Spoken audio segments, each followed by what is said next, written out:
घुमाते हैं तो आप देखेंगे उस आंकड़े की जैसी शक्ल होती है, कृष्ण के ऊपर राज चढ़ा हुआ होता है, उसकी भी पोजीशन बिल्कुल वैसी ही होती है।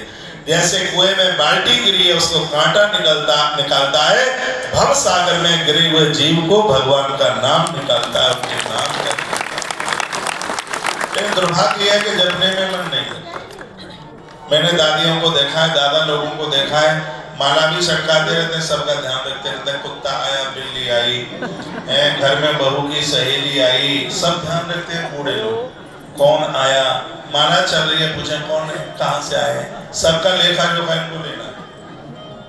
और घर की बहू को बड़ा बुरा लगता है, क्योंकि आप तो बायोडाटा लिए बिना रहेंगे नहीं। मैं एक बात का निवेदन करूंगा, माला जपते समय ध्यान तो इकट्ठा नहीं होता, लेकिन जिस समय नोट की गड्डी गिर रहे हो तब ध्यान पूरा का पूरा नहीं होता। 50,000 की गड्डी आप गिर रहे हो और बीच में बच्चा बोले, रोए, चुप, रुपया गिर रहा, पूरा का पूरा ध्यान, और ऐसे गिनते हो कि गिनती भूलते नहीं। इतनी एकाग्रचित्तता होती है।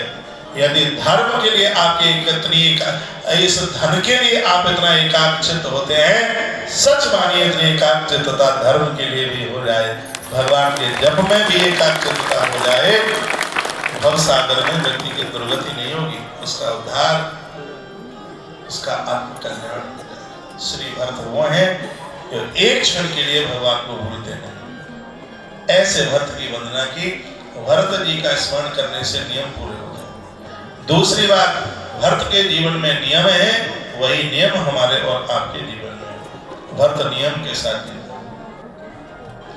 भरत का सहयोग भरत की घरवाली ने मांडवी ने दिया। मांडवी माता बड़ी अद्भुत है और धरती पर वो माताएं बड़ी दिव्य हैं जिन्होंने अपने पति का सहयोग किया है, उसकी वो सहायक है। एक कथा सरकार से आती है, प्रभु राम जी का वनवास हो गया था, नांदी गांव में भरत रहते हैं। रात को 10-11 बजे तक वो अयोध्या का पूरा काम निपटाते हैं, फिर रात भर वह बाहर से भ्रमण करते हैं, देखते हैं। तो एक दिन गुरुदेव वशिष्ठ ने कहा था, जब तुम्हें गद्दी नहीं चाहिए तो रात को जाग जाग करके तुम अयोध्या की रक्षा क्यों करते? भरत रो गए। वो भरत जी ने क्या कहा, गुरुदेव जिसके ऊपर बहुत भरोसा होता है, संपत्ति उसी के ऊपर ही छोड़ी जाती है। भगवान ने मेरे ऊपर भरोसा किया है, इस अयोध्या को मेरे भरोसे छोड़ करके गए, विश्वासघात नहीं होने देता, उसकी रक्षा नहीं करता। महाभारत ऐसा ही जीवन जीने वाले को भक्त कहते हैं। सिर माथे पर तिलक चंदन लगाने से, गले में कंठी पहनने से भक्त नहीं हो जाता कोई। भक्त जैसा जीवन जिया जाए।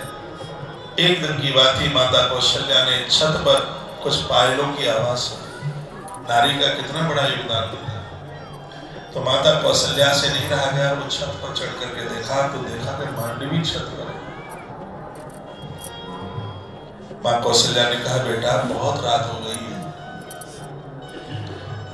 और तुम अभी तक सोए नहीं।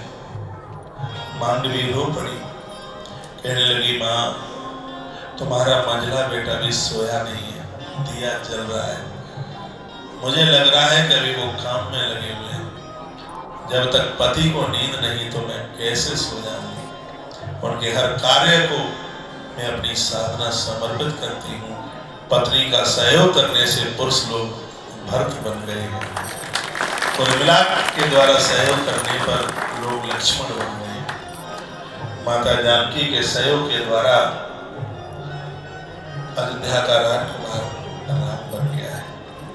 तो नारी का तो एक बहुत बड़ा भाव होता है, और मैंने बहुत बार किया है। विवाह के बाद बेटी हो, ससुराल तुम जाती हो, तुम्हारे जीवन में तुम्हारे पति से बढ़कर